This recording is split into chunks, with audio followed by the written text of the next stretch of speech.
দায়িত্ব গ্রহণের 1 মাস পূর্তি উপলক্ষে প্রধান উপদেষ্টা বলেছিলেন আয়নাঘরগুলো বন্ধ করে দেয়া হয়েছে। আজ তিনি বলেছেন আয়নাঘরের ভার্সন সারা দেশ জুড়ে আছে, কেউ বলছে 700, কেউ বলছে 800।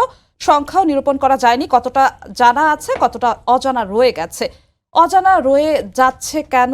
6 মাস ধরে সরকার কি কোনো চ্যালেঞ্জের মুখে পড়ছে আয়নাঘরগুলো খুঁজে বের করতে? আপনার কি মনে হয়?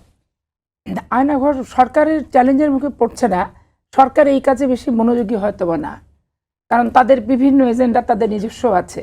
বাংলাদেশে স্বচ্ছ বিচার ব্যবস্থা থেকে শুরু করে নির্বাচন কমিশন ঢেলে সাজানোর ব্যাপার থেকে রাজনৈতিক দলগুলোর সংস্কার, তারপরে এই যে 15 বছর প্রশাসনের দোসর যারা অবৈধ সরকারের ক্ষমতায়নের ক্ষেত্রে সরাসরি সম্পর্কযুক্ত সকল বাহিনী প্রধান থেকে শুরু করে প্রত্যেকটা জেলার ডিসি, এসপি, ইউনো এবং ওসি, এরা সবাই কিন্তু জড়িত।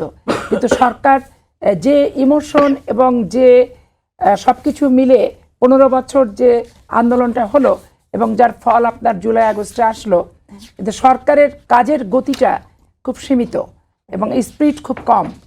পরিধি ব্যাপক কি ব্যাপকটা আমি বলতে পারবো না, কারণ তাদের এজেন্ডা এখন পর্যন্ত ওইরকম ব্যাপক বিস্তারিতভাবে জনসমক্ষে আসে নাই, কিন্তু স্বাভাবিক কারণে সেখানে মন্তব্য করা খুব কঠিন।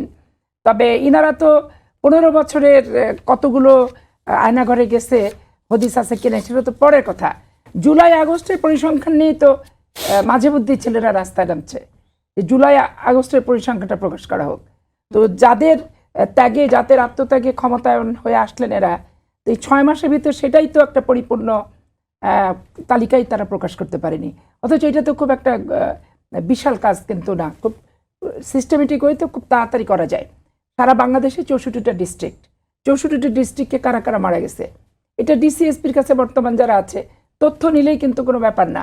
সরকার যদি সদিচ্ছা থাকে 7 দিনের ভিতরে করে ফেলতে পারে, কিন্তু সেটা নিয়েই তো আমি দেখি মাঝে মধ্যে রাস্তায় অনেক জ্যাম, স্বজনেরা সেটার বিচার দাবি করছে, তারপরে সেটার পরিসংখ্যানটা জানতে চাচ্ছে, চিকিৎসার দাবি করছে, তাদের কর্মসংস্থানের দাবি করছে। বিগত 15 বছরে গুম হওয়া ব্যক্তিদের স্বজনরাও মাঝে মধ্যে আমরা আন্দোলনে নামতে দেখেছি। 5 আগস্টের পরে তো চলছে, 5 আগস্টের আগে থেকে এটা অনেকবার এই যারা অপহৃত হয়েছে, গুম হয়েছে, এদের পরিবাররা রাস্তা থেকে, প্রেস ক্লাব থেকে বিভিন্ন জায়গায় বিভিন্ন সময় প্রোগ্রাম করছে, কিন্তু কোনো ফজিলত তো এই সরকারের কাছেও পায় নাই।